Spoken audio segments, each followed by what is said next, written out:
हमारे YouTube channel education with Prahlad में आप सभी का स्वागत है। आज हम प्रैक्टिस सेट नंबर 26 से 26 नंबर लेकर आए हैं। ये वीडियो 50 प्रश्नों का है और ये भौतिक विज्ञान फिजिक्स से संबंधित ये वीडियो है।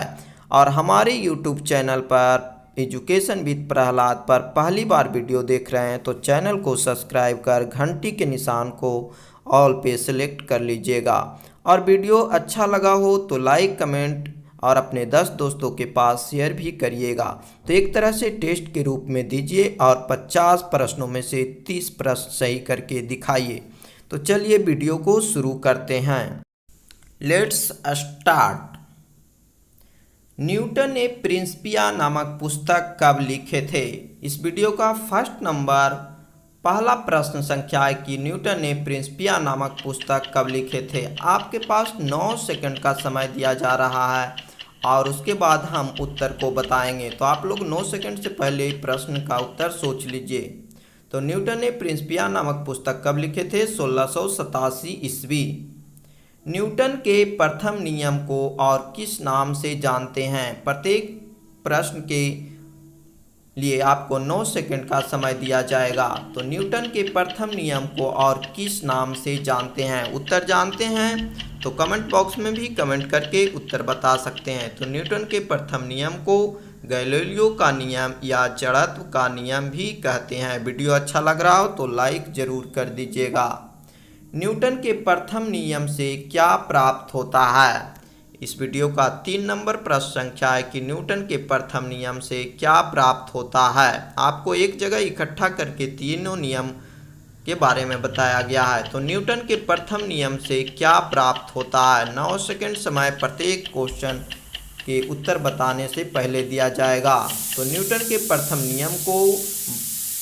नियम से क्या प्राप्त होता है? तो बल की परिभाषा। न्यूटन के द्वितीय नियम से क्या प्राप्त होता है? न्यूटन के द्वितीय नियम से क्या प्राप्त होता है? इस वीडियो का 4 नंबर प्रश्न संख्या है। तो सोचिए, आपके पास 9 सेकंड समय है सोचने के लिए। इसका उत्तर और टेस्ट के रूप में दीजिए और देखिए कि आप कितना प्रश्न पहले से जानते थे। तो न्यूटन के द्वितीय नियम से क्या प्राप्त होता है? बल का व्यंजक प्राप्त होता है। न्यूटन के तृतीय नियम से क्या प्राप्त होता है? न्यूटन के तीसरे नियम से क्या प्राप्त होता है?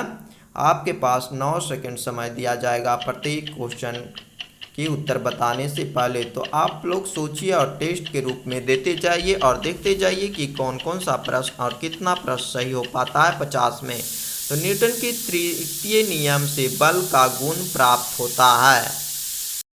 कपड़ा सुखाने की मशीन किस सिद्धांत पर कार्य करता है? इस वीडियो का 6 नंबर प्रश्न संख्या है और सभी प्रश्न के बीच में आपको 9 सेकंड का समय दिया जाएगा ताकि आप अपना उत्तर सोच सकें और याददाश्त क्षमता को बढ़ा सकें। तो आपका समय शुरू होता है और आप अपना उत्तर सोचिए। तो कपड़ा सुखाने की मशीन किस सिद्धांत पर कार्य करता है?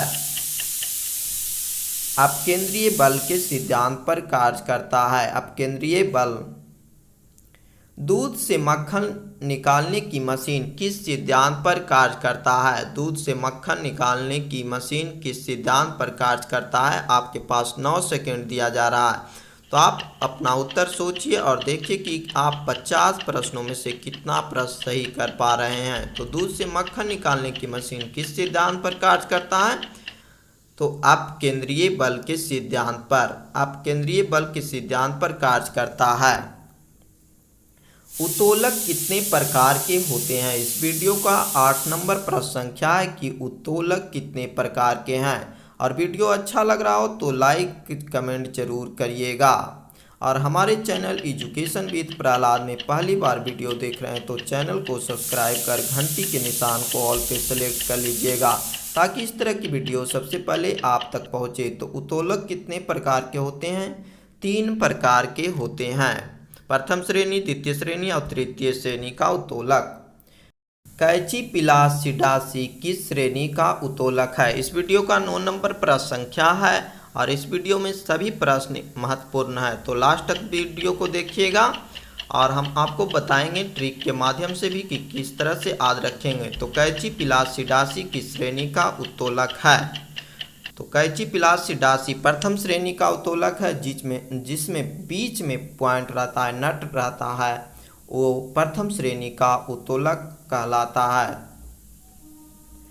कील उखाड़ने की मशीन, शीश झूला, साइकिल का ब्रेक, हैंड पंप किस श्रेणी का उत्तोलक है? आप लोग देखते होंगे कि शीश झूला जो आसमान झूला रहता है वो गोल गोल घूमता है, बीच में उसका रहता है नट टाइप का, उसी पे घूमता है। साइकिल का ब्रेक जो दोनों तरफ से लगता है, बीच में नट से कसा हुआ रहता है। हैंड पंप वो बीच में भी नट रहता है और उसको चलाया जाता है। तो इस तरह से हम याद रखेंगे कि प्रथम श्रेणी का उत्तोलक कौन कौन सा है। तो कैंची में भी बीच में नट रहता है, देखते होंगे, और हैंड पंप में भी और शीश झूला में भी रहता है। तो ये प्रथम श्रेणी का उत्तोलक है।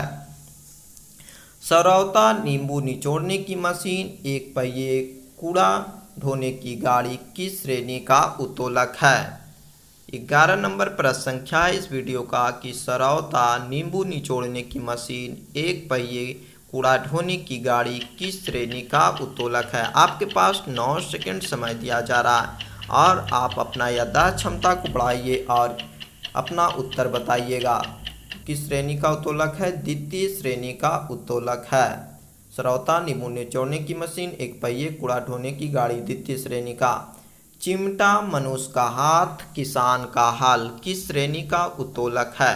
तो इसको आज किस तरह से रखेंगे? चिमटा देखते होंगे कि लास्ट में पकड़कर उसको उठाया जाता है। मनुष्य का हाथ है जो लास्ट यहाँ बांह से उठता है, और किसान का हल जो लास्ट में ऊपर में पकड़कर चलाया जाता है। तो जिसमें लास्ट से उसका वजन को उठाया जाता है तो उसे तृतीय श्रेणी का उत्तोलक कहते हैं। तो आप लोग देखिएगा कि चिमटा लास्ट में पकड़कर दाबा जाता है, मनुष्य का हाथ यहाँ बांह से कंधा से उठता है, किसान का हल जो होता है वो लास्ट में ऊपर में पकड़कर किया जाता है। तो इस तरह के ये जो रहते हैं वो तृतीय श्रेणी के उत्तोलक कहलाते हैं। गति ऊर्जा काइनेटिक एनर्जी का सूत्र क्या होता है? एग्जाम में बहुत बार पूछा जाता है, इसको याद कर लीजिएगा कि गति ऊर्जा जिसे काइनेटिक एनर्जी कहा जाता है उसका सूत्र क्या होता है। आपके पास 9 सेकंड समय है और इस वीडियो का 13 नंबर प्रश्न संख्या है और सभी ही महत्वपूर्ण है। ये फिजिक्स से संबंधित वीडियो है। गति ऊर्जा काइनेटिक एनर्जी का सूत्र होता है के काइनेटिक एनर्जी बराबर 1/2 mv²। स्थिति ऊर्जा जिसे पोटेंशियल एनर्जी कहते हैं, तो स्थिति ऊर्जा पोटेंशियल एनर्जी का सूत्र क्या होता है? ये भी एग्जाम में कई बार पूछा जा चुका है, तो याद कर लीजिएगा। ऐसे तो इस वीडियो में सभी महत्वपूर्ण क्वेश्चन है। तो स्थिति ऊर्जा का सूत्र क्या होता है? सोचिए, आपके पास 5 सेकंड समय है। तो स्थिति ऊर्जा पोटेंशियल एनर्जी का सूत्र होता है P बराबर mgh, पोटेंशियल एनर्जी बराबर mgh। संवेग को दुगना करने पर गति ऊर्जा कितना होगा? 15 नंबर प्रश्न संख्या इस वीडियो का कि संवेग को दुगना करने पर गति ऊर्जा कितना होगा? तो सोचिए आप अपना उत्तर और एक कॉपी पेन रखिएगा और देखते जाइएगा कि कौन कौन सा प्रश्न सही हो रहा है, कौन सा गलत। लास्ट में बताइएगा कि कितना सही हुआ आपका। तो संवेग को दुगना करने पर गति ऊर्जा 4 गुना हो जाता है।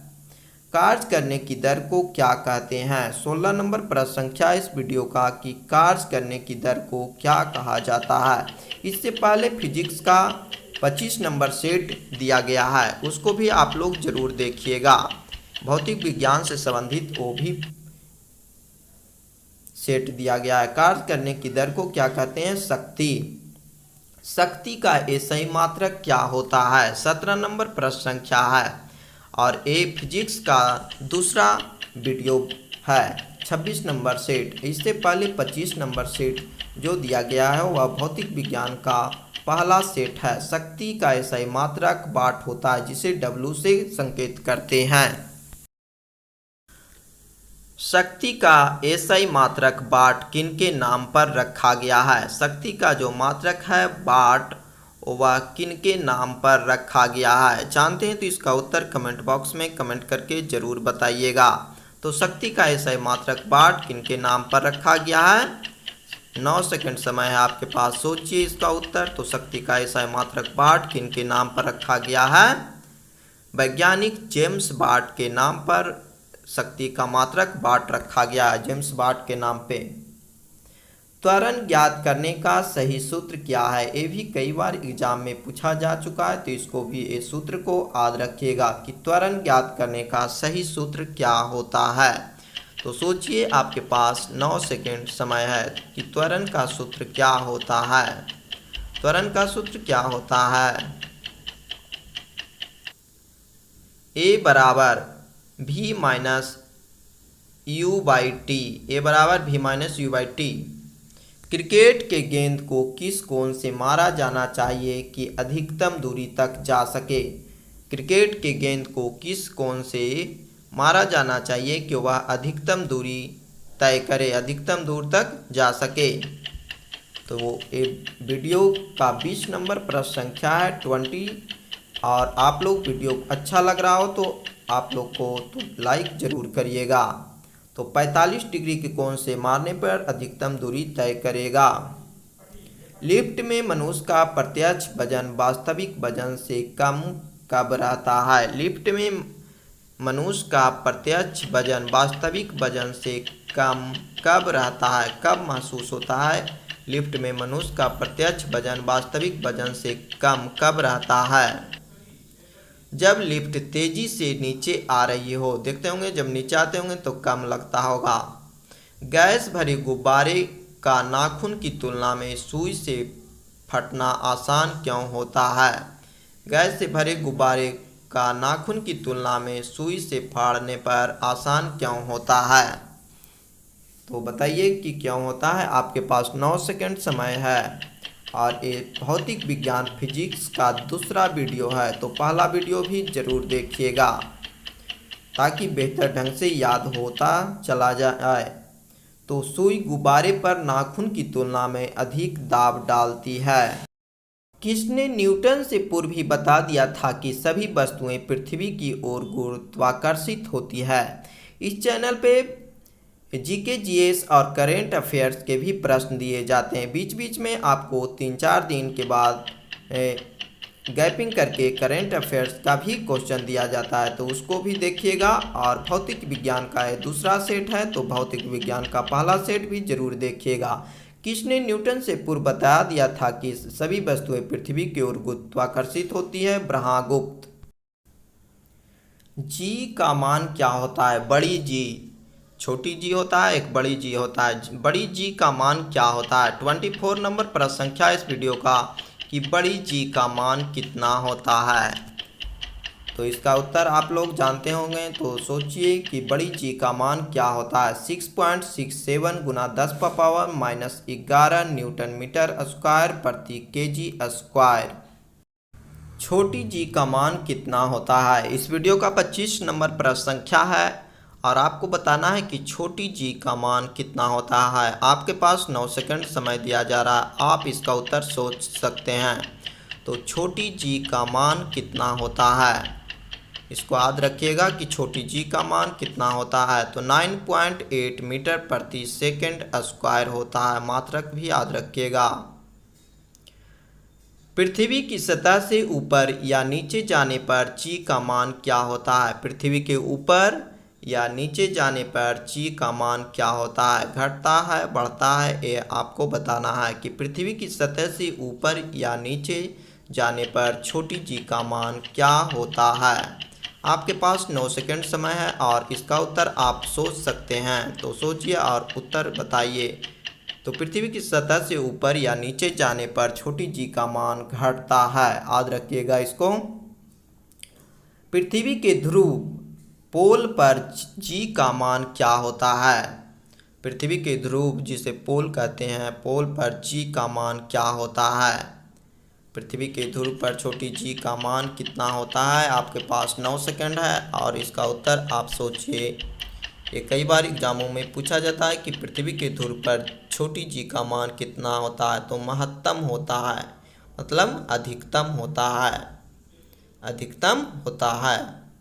विषुवत रेखा पर छोटी जी का मान क्या होता है? विषुवत रेखा पर छोटी जी का मान क्या होता है? आपको बताना है। इस वीडियो का 28 नंबर प्रश्न संख्या है कि विषुवत रेखा पर छोटी जी का मान क्या होता है? छोटी जी का मान विषुवत रेखा पर, जिसे भूमध्य रेखा भी कहा जाता है, क्या होता है? न्यूनतम होता है। विषुवत रेखा या भूमध्य रेखा पर छोटी जी का मान कितना होता है? न्यूनतम होता है।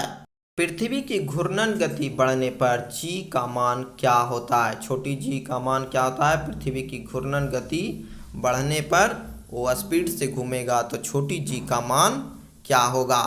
तो इसमें उल्टा होता है। तो सोचिए कि क्या होता है? पृथ्वी की घूर्णन गति बढ़ने पर छोटी जी का मान क्या होता है? 9 सेकंड समय है आपके पास सोचने के लिए प्रत्येक क्वेश्चन के लिए। तो पृथ्वी की घूर्णन गति बढ़ने पर जी का मान कम हो जाता है, घट जाता है, यानी उल्टा होता है। घूर्णन गति बढ़ेगा तो जी का मान घटेगा।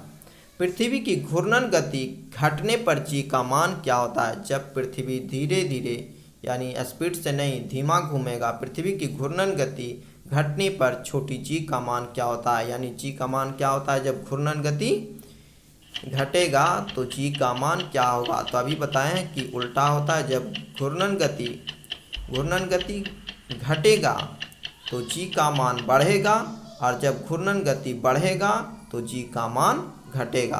तो याद रखिएगा आप लोग कि घूर्णन गति घटेगा तो जी का मान बढ़ेगा।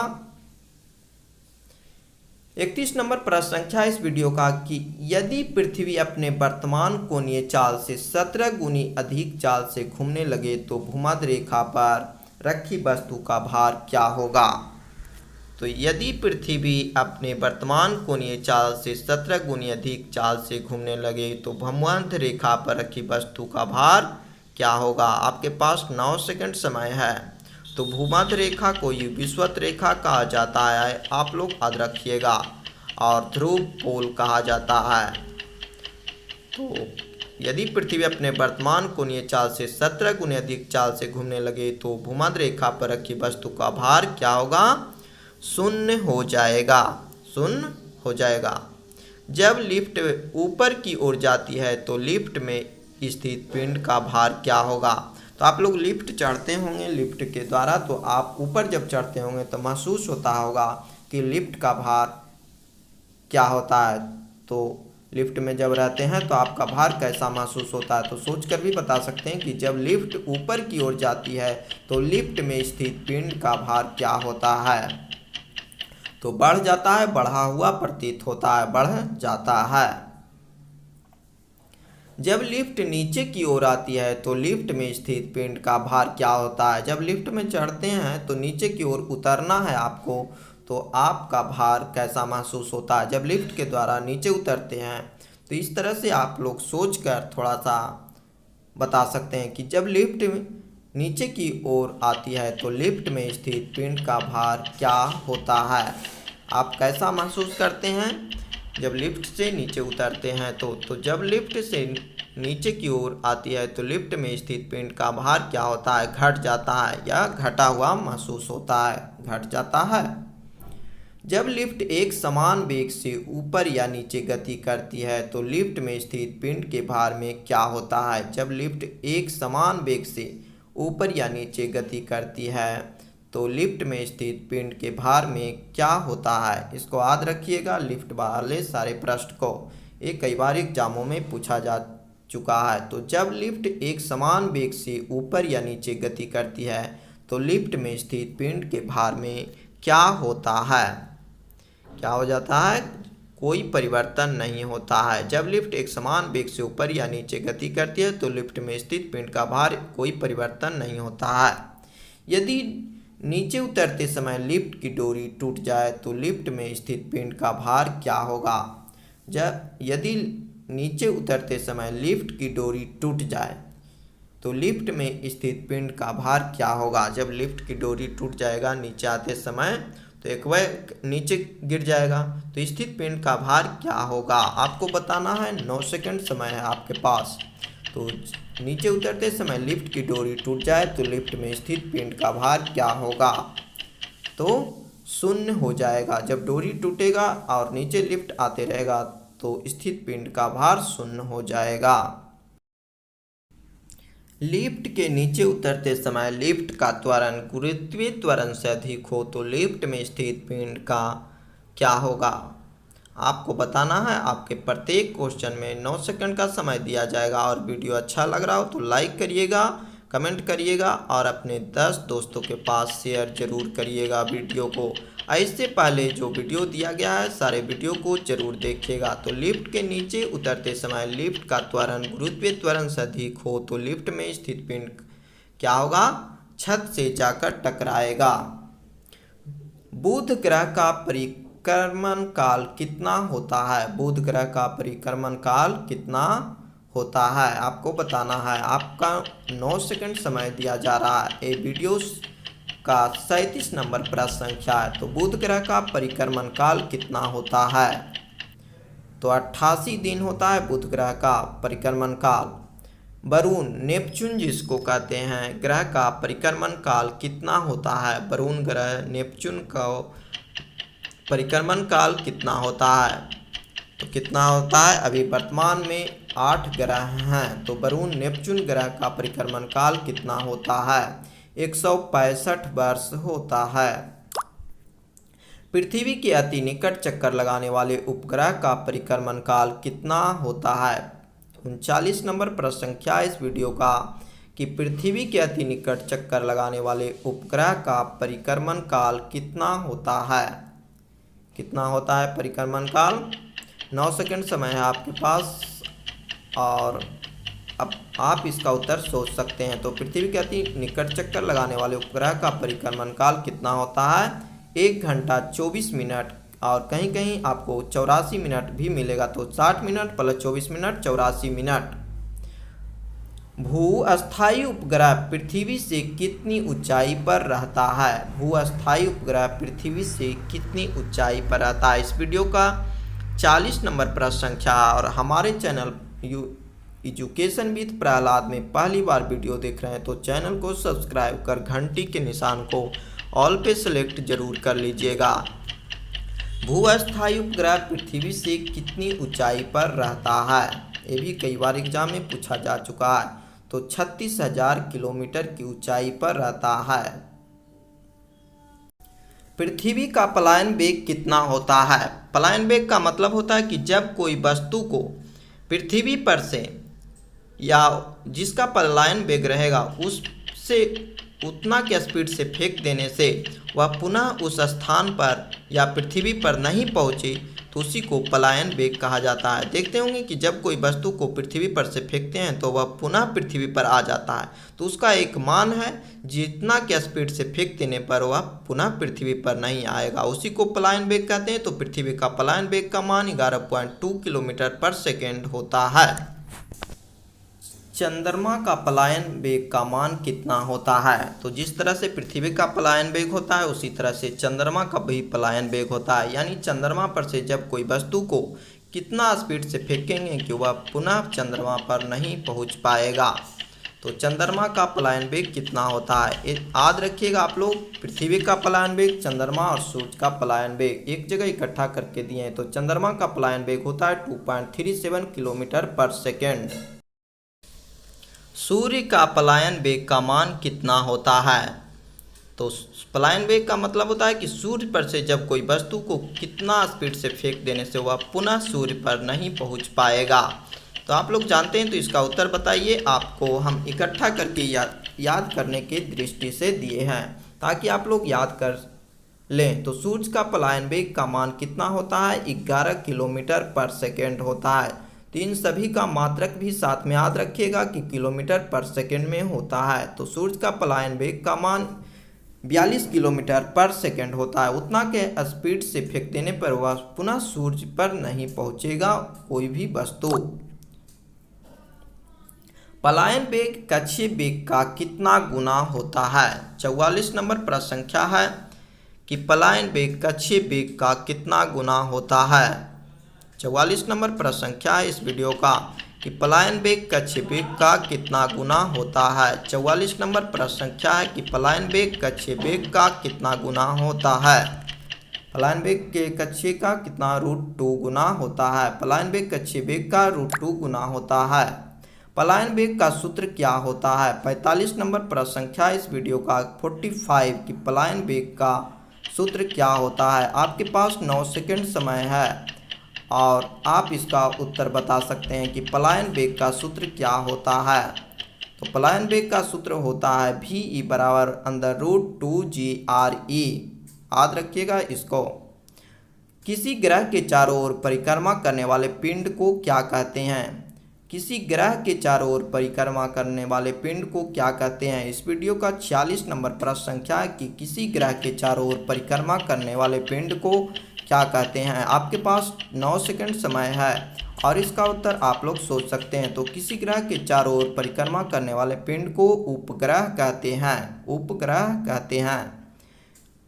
तुल्यकाली उपग्रह घूमता है पृथ्वी के किस दिशा से किस दिशा की ओर। 47 नंबर प्रश्न संख्या इस वीडियो का कि तुल्यकाली उपग्रह जिसे भूस्थायी उपग्रह भी कहते हैं। तो तुल्यकाली उपग्रह घूमता है पृथ्वी के किस ओर? पश्चिम से पूरब की ओर। पश्चिम से पूरब। महान वैज्ञानिक आर्किमिडीज किस देश से संबंधित थे? 48 नंबर प्रश्न संख्या इस वीडियो का कि महान वैज्ञानिक आर्किमिडीज किस देश से संबंधित थे? किस देश के थे आर्किमिडीज? महान वैज्ञानिक आर्किमिडीज किस देश के थे? तो ग्रीस, जिसे यूनान भी कहा जाता है, ग्रीस देश के थे, यूनान के।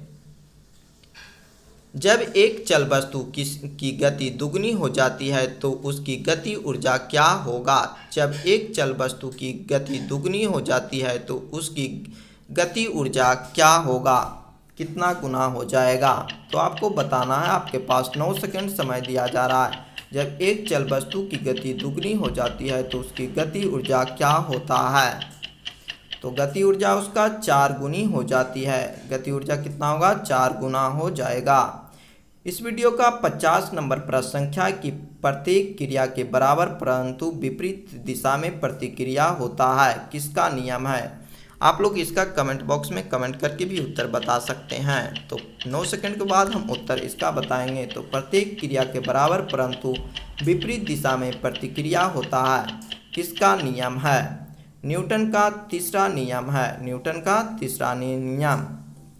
आपको आंसर बताना है इस प्रश्न का। 51 नंबर प्रश्न संख्या है। इसका उत्तर हम नहीं बताएंगे। आपको इसका उत्तर कमेंट बॉक्स में कमेंट करके बताना है कि किसी वस्तु के संवेग में परिवर्तन की दर उस वस्तु पर आरोपित बल के समानुपाती होता है, किसका नियम है? इसका उत्तर आप लोग को कमेंट बॉक्स में कमेंट करके देना है। और आप लोग को वीडियो अच्छा लगा हो तो लाइक, कमेंट और अपने 10 दोस्तों के पास शेयर जरूर करिएगा। और चैनल पर पहली बार वीडियो देख रहे हैं तो चैनल को सब्सक्राइब कर घंटी के निशान को ऑल पे सेलेक्ट कर लीजिएगा। तो कमेंट करके इसका उत्तर जरूर बताइएगा।